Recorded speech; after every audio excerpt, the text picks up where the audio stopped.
If I had only known that, you know, I would have started doing heroin when I was 17, I would have I would have got myself out of the basement, when I was 13. I would have put myself in different situations. If I'd only known what I know now about heroin, it would not even be an option in my head to even start using. How quickly life spun out of control and how quickly everything fell apart just from the one time hanging out with friends that I thought, oh, this can't be that bad. It looks like a good time. It's amazing to me to think back to how quickly that road led me down to just being homeless in jail and having nothing left to my name, all because I wanted to hang out with people that were using drugs. If I'd only known where this was going to lead me, maybe I would have, changed my focus on what I was looking at. It started in the basement, smoking and drinking, and when I was younger, and before you know it, it was pretty quickly, it had gotten pretty serious. I got into some hard stuff, and I was probably for about a couple years. The average day for me when addicted to heroin was wake up sick in the morning, terribly sick. It's almost impossible to describe withdrawal to somebody that's never experienced it. It's to the point where you want to kill yourself, but you don't want to kill yourself because you know if you can just get the heroin that it'll get better. Well, the previous day ends, you swear you're gonna stop. You swear this is the last time. You even, I even would throw away, utensils or anything, or throw drugs away, and then the next morning you wake up and it's like that never happened. You don't even remember that. It's off to the races. It's like almost instantly. But I was one of those people that was able to maintain a job only because I needed to make the money in order to support my habit. But I mean, I was like the worst employee you could ever imagine. My bosses hated me. And, I would do the bare minimum. I'd get through the day. And then immediately, once I would leave, it was from that point to the next day was constantly, getting high. Addiction's a job. You're loyal to it more than to anything else. You'll steal. You'll do whatever you have to do. And if you're sick, you're definitely going to do whatever you have to do. So it's constant energy. You're always looking. You're always trying to score. You're always trying to get money. You're always trying to get cop. You're always trying to get high. It's a constant cycle, and it doesn't end. No one thinks that they're going to wind up at the Bergen County Jail. They never imagine it. It's what starts out as some recreational use of drugs. There's never in a million years would they imagine they would be wearing an orange jumpsuit and be handcuffed and be incarcerated in the jail. No one really believes that that's where they're going to wind up. That's not their intention.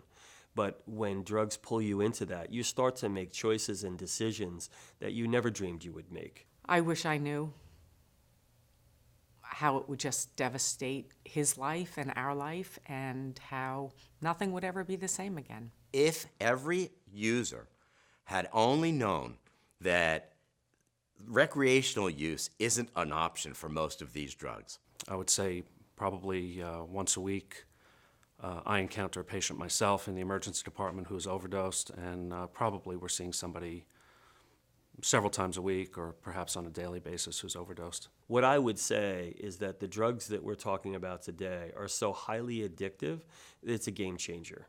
That when you are taking something like OxyContin, on any type of regular basis, you will become addicted to it and you will have a withdrawal from it. I see people that are going out on a daily basis, sometimes 2 or 3 times a day, going to our neighboring source city, which is Paterson, New Jersey, and purchasing heroin in bundles and bricks and just trying to satisfy that sick feeling so they could stop being sick. The best description that I ever heard was from a young man who had been addicted and was in recovery, and he described the addiction as, he said to me, "I'd like you to hold your breath and keep holding your breath and consider that the air that you're breathing is like the heroin that I use.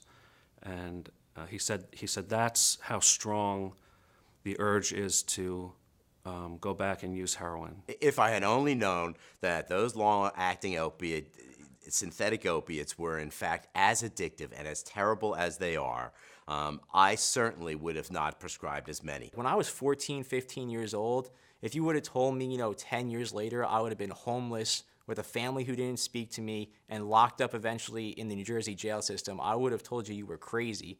But looking back at it, every single person that I've started doing these drugs with is either in the New Jersey jail system or has passed away.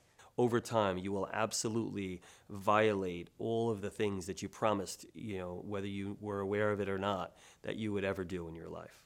And we see it every day. In some situations, we've also seen young girls and young men at that as well that have become prostitutes, selling their body in order to gain money to fix their addiction.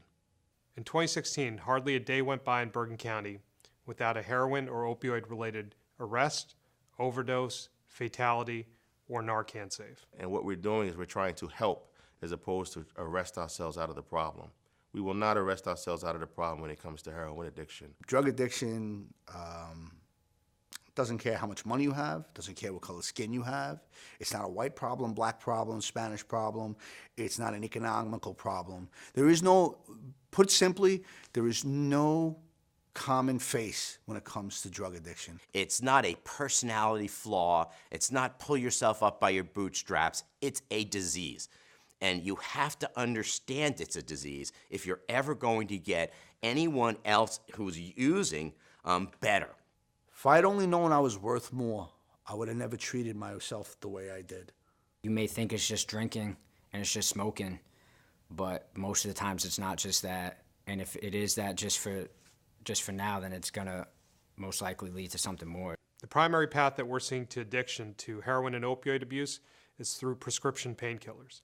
So my advice to parents and to patients, to young patients in particular, is to have a conversation with their doctor about less powerful painkillers, alternatives to opioids. I didn't know really what addiction was. I mean, I kind of knew. I just didn't think it was me.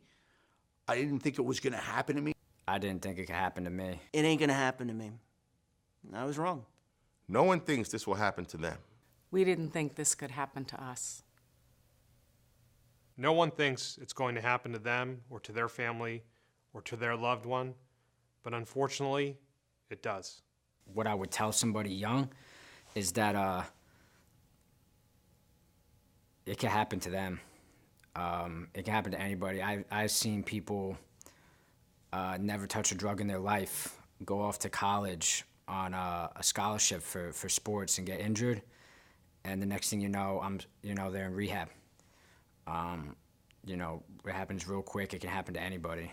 I know that across the country we're seeing marijuana and some other drugs being legalized or decriminalized, and I know that sends a mixed message to young people that if these drugs are okay, why are these drugs bad?